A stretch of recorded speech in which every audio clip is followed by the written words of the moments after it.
आप फटीग मतलब थकावट का शिकार रहते हैं, आपकी दाएं जानब पसली के नीचे दर्द है, आप जॉइंटस का शिकार हैं मतलब आपकी आंखों और आपकी जिल्द की रंगत पीली पड़ चुकी है, आपके पेशाब आपके यूरिन का रंग येलोइश हो चुका है, आपके पखाने आपके स्टूल का रंग गहरे से हल्का हो चुका है और अगर आपके जिस्म पर कट लगने से आपके खून का बहाव जल्द नहीं रुकता तो ये सारे साइन सिम्टम्स आपको जिस बीमारी की तरफ लेकर जाते हैं उसी की बात आज हम इस वीडियो में करने वाले हैं। इसके अलावा हम इस बीमारी की वजूहात और इसकी अलामात को बड़ा डिटेल में डिस्कस करने वाले हैं। जिन्होंने अभी तक हमारा चैनल सब्सक्राइब नहीं किया उनसे रिक्वेस्ट है कि हमारे चैनल को सब्सक्राइब कर दीजिए और बेल आइकन को भी प्रेस कर दीजिएगा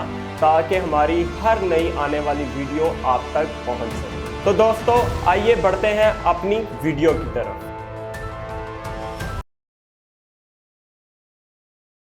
अस्सलाम वालेकुम, this is Zuhaib Yasir Amin and you are watching our YouTube channel final dose. दोस्तों बड़े डॉक्टर्स का ये कहना है कि जिगर का काम खून बनाना है, लेकिन कुछ ऐसे डॉक्टर्स भी मौजूद हैं कि जो ये भी क्लेम करते हैं कि जिगर का काम इसके अलावा जिस्म के बाकी ऑर्गन्स को काम करने में हेल्प करने का है। दोस्तों हमारा जिगर एनर्जी रिजर्वर है जो हमारे जिस्म की एक्स्ट्रा कैलोरीज को अपने अंदर ग्लाइकोजन की शक्ल में स्टोर करता है। जब हमारे जिगर में कोई भी खराबी पैदा होती है तो ये ग्लाइकोजन ये एक्स्ट्रा कैलोरीज हमारे जिगर में स्टोर होना बंद हो जाती हैं, जिसकी वजह से हमारा जिस्म थकावट का शिकार हो जाता है जिसे फटीग कहते हैं। इसके अलावा अगर आपको दाएं जानब की पसली के नीचे दर्द महसूस होता है तो जान लीजिए कि ये दर्द जिगर का हो सकता है, क्योंकि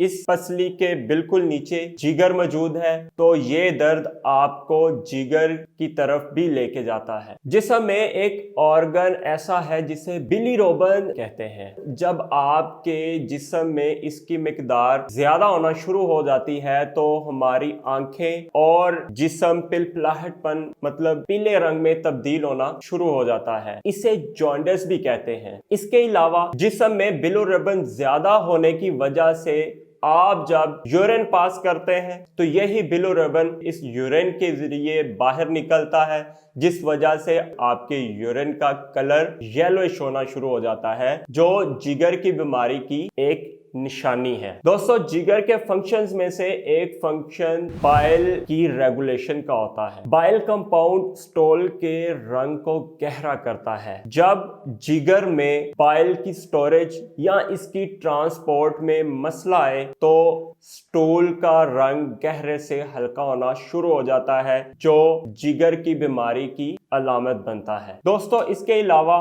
हमारे जिगर में ऐसी प्रोटीन्स बनती रहती हैं जो कि अगर आपके जिस्म पर कट लग जाए और आपके खून का बहाव तेज हो तो वो इस बहाव को कम या खत्म करने में हेल्पफुल होती हैं। अगर आपको जिगर की बीमारी का सामना है, जिगर खराब हो चुका है, ये प्रोटीन्स जिगर में बनना बंद हो जाएंगी और आपको जिस्म पर कट लगने से आपके खून के बहाव में तेजी महसूस होगी और हो सकता है कि आपका ये खून का बहाव जल्द नहीं रुके। दोस्तों अब बात करते हैं कि कौन सी ऐसी बड़ी वजूहात है जिसकी बिना पर हम जिगर जैसी बीमारी में मुब्तला हो सकते हैं। अगर दोस्तों बात करें मिडल ईस्ट की तो सबसे बड़ा फैक्टर जो मिडल ईस्ट में देखा गया वो हेपेटाइटिस का है। हेपेटाइटिस 5 किस्म का होता है। Hepatitis A, hepatitis B, C, D और ई। याद रखिए कि हेपेटाइटिस ए और ई गंदे पानी पीने से पैदा होता है, जबकि हेपेटाइटिस बी, सी और डी आपके खून में पैदा होता है। जब भी आप कभी किसी डेंटिस्ट, किसी बार्बर शॉप पर जाते हैं और वो अपने इंस्ट्रूमेंट्स को स्टेरिलाइज करने के बगैर आप पर इस्तेमाल करते हैं तो आपके ब्लड में हेपेटाइटिस बी, सी या डी पैदा हो सकता है, जिसकी वजह से आप जिगर जैसी बीमारियों तक भी पहुंच सकते हैं। दोस्तों, दूसरी बड़ी वजह फैटी लिवर है।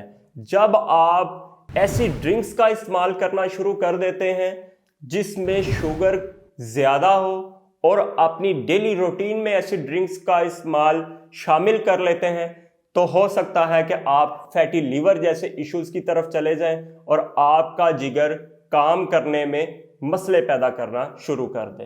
दोस्तों, इसके अलावा तीसरी बड़ी वजह का जिक्र करें तो वो है दवाइयों का बेदरेग इस्तेमाल। दोस्तों, मैंने अपनी सर के दर्द की वीडियो में आपको दवाइयों की डोजेज और उसके इस्तेमाल के बारे में बड़ा डिटेल से बताया था, जिसका लिंक आपको यहाँ ऊपर मिल जाएगा। दोस्तों, अगर आप दवाइयों का बेदरेग इस्तेमाल करना शुरू कर देते हैं, जिस तरह आपके घर में इजीली अवेलेबल होती हैं, जिसे पैनाडोल या पैरासीटामोल कहा जाता है, आप ऐसी दवाइयों का इस्तेमाल बेदरेग करते हैं जिस वजह से वो आपके लिवर को इफेक्ट करती हैं और आप जिगर जैसी बीमारियों में मुब्तला होना शुरू हो जाते हैं। दोस्तों, वजह क्या होती है कि आप जो स्पेसिफिक डोज है उसको बाईपास करते हैं। जो मिनिमम गैप होता है उसको बाईपास करते हैं, मिनिमम गैप डोज का मेंटेन नहीं करते, जिस वजह से आप ओवरडोज हो जाते हैं और वो आपके जिगर या जिस्म के बाकी ऑर्गन्स पर भी इफेक्ट करती हैं और आप मुख्तलिफ बीमारियों में मुब्तला होते हैं। तो यूके में पैरासीटामोल पॉइजनिंग जिगर की बीमारी की सबसे बड़ी वजह सामने आई है। चौथी बड़ी वजह की बात करें तो वो केमिकल यूजेज है। केमिकल यूजेज दो किस्म के हो सकते हैं, इंडस्ट्रियल केमिकल और फूड केमिकल। दोस्तों, सबसे बड़ी चीज जिसका जिक्र करना लाजमी है वो है इसमें फूड केमिकल। दोस्तों, हमारी रूटीन है कि हम अक्सर खाने रेस्टोरेंट से खाते हैं, स्पाइसी फूड्स यूज करते हैं, मुख्तलिफ खानों का इस्तेमाल करते हैं, लेकिन आपको इस चीज का अंदाजा नहीं होता कि जो खाने आप बाहर रेस्टोरेंट्स में खा रहे हैं इसमें मुख्तलिफ केमिकल्स होते हैं जो आपके डायरेक्ट लीवर को जाके हिट करते हैं और आपका लीवर इफेक्टेड हो सकता है। मेरा आपको मशवरा यही है, अपनी वालदा, अपनी बीवी, अपने बेटी, अपनी बहन के हाथों का खाना इस्तेमाल करें। आपको घर के खाने से बाहर के खाने से ज्यादा बेनिफिट हासिल होगा। दोस्तों, अगर पांचवी बड़ी वजह की बात करें तो वो है usage of alcohol. Middle East में अल्कोहल का इस्तेमाल जारी रहता है, लिहाजा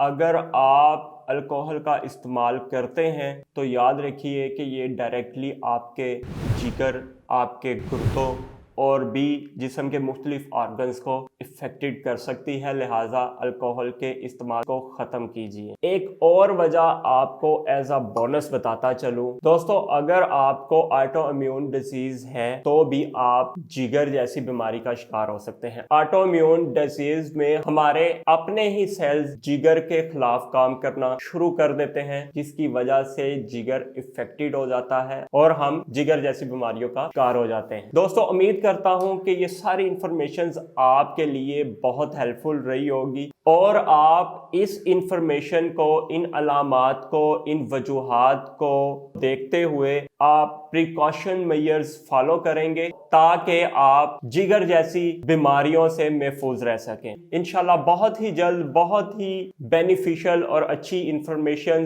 के साथ हाजिर होऊंगा। इसी के साथ अपने मेजबान ज़ुहैब यासिर अमीन को इजाजत दीजिए। अल्लाह हाफिज।